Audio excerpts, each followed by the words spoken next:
قسمت۔ خالہ نے ہیر کی تلاش میں بانٹ بانٹ کی لڑکیاں دیکھیں، خوب جوتیاں چٹکائیں، پیروں میں ورم آ گیا، کمر تختہ ہو گئی، لیکن کوئی لڑکی ان کی نگاہوں میں نہ جچی۔ کوئی چھوٹی ہوتی، کوئی موٹی، کسی کا قد آسمان سے باتیں کرتا ہوا، کوئی سوکھی شاخ کی طرح دبلی پتلی، کوئی مٹیالے رنگ کی تو کوئی شلجم کی طرح پھیکی۔ گلی محلہ، آس پڑوس، خاندان بھر کی سب لڑکیاں دیکھ لیں، لیکن کوئی ان کے نبیل کے ساتھ نہ جچی۔ ان کا نبیل تھا بھی لاکھوں میں ایک، سمارٹ، خوش شکل، اعلیٰ تعلیم یافتہ، بس ذرا غیر مستقبل مزاج تھا۔ ایک نوکری کو لات مارتا، دوسری کو گلے لگا لیتا، پھر کچھ دن بعد دوسری سے بھی اکتا جاتا اور تیسری کی تلاش میں نکل کھڑا ہوتا۔ وہ اپنے سونے گبرو جوان کے لیے چاند کا ٹکڑا لانا چاہتی تھی، اور پھر یہ چاند انہیں انیلا کی صورت میں مل گیا۔ انیلا ان کے دور پرے کی چچا کی پوتی تھی، 2 بھائیوں کی اکلوتی بہن، اور تعلیم میں خاندان بھر کی لڑکیوں سے یکتا۔ اس کے ٹرک بھر جہیز نے خالہ کے چھوٹے سے گھر کو بھر کر رکھ دیا۔ شادی کے چند دن تو وہی روایتی تھے، دعوتیں، گھومنا پھرنا، سیر سپاٹے۔ انیلا روز ناک سے تیار ہو کر نبیل کا انتظار کرتی۔ نبیل آنے کے بعد کچھ دیر فریش ہوتا اور پھر دونوں آؤٹنگ کے لیے نکل جاتے۔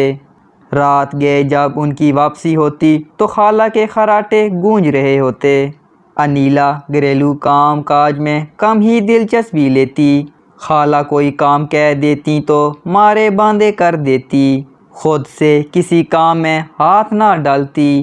نہیں، اب اس کی حرکتیں کھٹکنے لگیں۔ ابھی کل کی بات ہے، جب انیلا اور نبیل باہر جانے کے لیے انہیں خدا حافظ کہنے آئے تو وہ بول پڑیں، اے بہو، اب گھریلو کام کاج میں دلچسپی لو، یہ کیا ہر وقت بن ٹھن کر میاں کے ساتھ سیر سپاٹوں پر نکل جاتی ہو؟ نبیل تو چپ چاپ ہی رہا، جبکہ انیلا بیگم کے منہ کے زاویے بگڑ گئے۔ پیر پٹکتی ہوئی کمرے میں آ گئی۔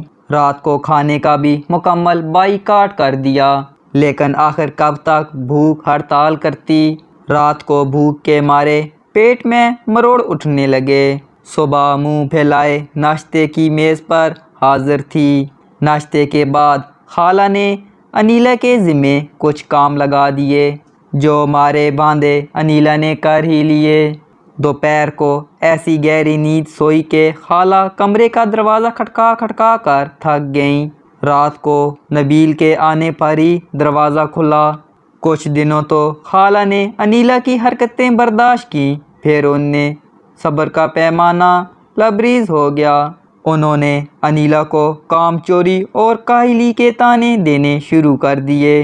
انیلا بیگم کے سر پر لگی، پیروں پر بجھی۔ اب انہوں نے بھی خالہ کو دو بدو جواب دینا شروع کر دیے۔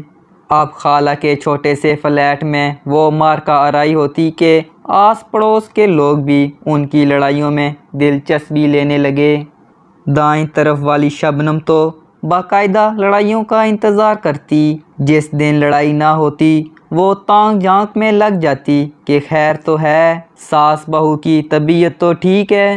اس ساری صورتحال میں نبیل کی حیثیت ایک کٹ پتلی کی سی تھی، جس کی ڈوری کبھی ماں کے ہاتھ میں ہوتی تو کبھی بیوی کے ہاتھ میں چلی جاتی۔ ایک دن خالہ اور انیلا کے درمیان وہ مارکا آرائی ہوئی کہ ساتھ والی شبنم کا بھی دل دہل گیا۔ انیلا نے اپنا بوریا بسترا سمیٹا اور رکشا کر کے میکے روانہ ہو گئی۔